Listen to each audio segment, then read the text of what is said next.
این قطاره‌های خلطه‌ها پر از سبزی محصولات کشت تکراری بوده در خوجگی‌های دهقانی حدود دهات به نام میرعلی محمدعلیف پرورش یافتند. اعضایان خوجگی کوشش دارند که هرچه تیزتر حاصل را جمع آورده زمین را برای کشت نوبتی آماده سازند.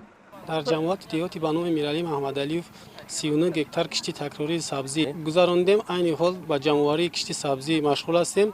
از هر یک گکتار سبزی 250 سنتینر جمع‌آوری کرده ایستاده‌ایم.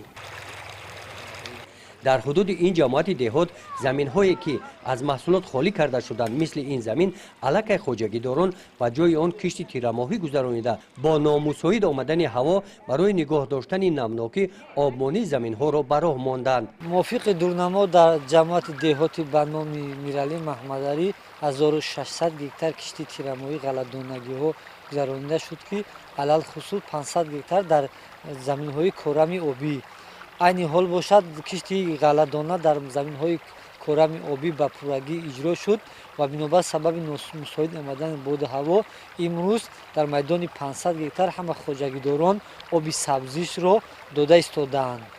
در ناحیه واسه در چنین وضعیت ستاد ناحیوی تشکیل گردیده با جلب متخصصان ساحه کشاورزی رفت آبمانی زمین‌های کشاورزی تحت نظارت قرار دارد. در دهات به نام میرزاعلی وایسف طبق اطلاع مسئولان ساحه آبمانی زمین‌ها طبق نقشه پیش بینی گردیده به راه مانده شده است.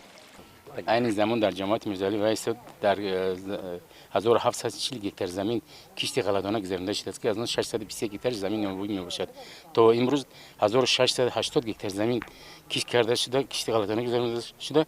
740 گکتار زمین کورمی آبی کشت غلط‌دانه گذرانده شده است که عین حال تا امروز چخیلی که میبینید این زمان زیاده از 300 گکتار زمین ها از سبب باد و هوا گرم آمدن با آبیاری کرده تامین کرده شده است. در این جماعت دهات در خوجگی‌های دهقانی جمع‌آوری حاصل کشت تکراری در یک وقت ادامه دارد. در خوجگی دهقانی به نام اهلیدین بعد جمع‌آوری کارتوشک خوجگیداران مقصد دارند که زمین را تیزتر برای کشت تیرماهی آماده سازند. در زمین همین 10 سوتیخ بهار یک کارتوشک بهاری کرده بودیم. شکرانه خدا قریب 1 تن کارتوشک گرفتیم تا حدود استفاده بردیم و بعد او با کشت تکراری دا با 10 سوتیخ دیگر با امسال همشون تجربه‌ای کارتوشک بگیم که تکراری کردیم. اینا حاصل خوب شده است.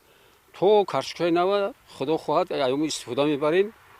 انا با در جای همین زمین میخواهیم که با اثر نو با کارتوشک تیرماهی را با اثر نو کش کنیم. این شب و روزها اهل زحمت خوجگی‌های دهقانی این جماعت دهات برای سهم ارزنده گذاشتن در تامین بازار استعمالی با کشت کارتوشک مشغول میباشند. کشاورزان ناحیه واسه در سال جاری در میدان 46 گکتار کشتی تکراری کارتوشک گذرانیدیم که عین حال جمع‌آوری حاصل کارتوشک رفته ایستاده است. در شهر جماعت ها با حساب میمونه 100 سنتینر رو یعنی که حاصل جمع‌آوری به دست آورده ایستاده ایم و در سال جاری در میدان 175 گکتار کشتی دورنمای کارتوشک که به نقشه موافق دورنما است و تا به امروز 50 گکتار کشت نمودیم و حرکت می نماییم که از باد هوای معتدل استفاده برده دورنمای کشتی کارتوشک رو به انجام رسونیم. در دیگر خوجگی‌های دهات ناحیه واسه آبمانی زمین‌ها در این موسم ادامه دارند.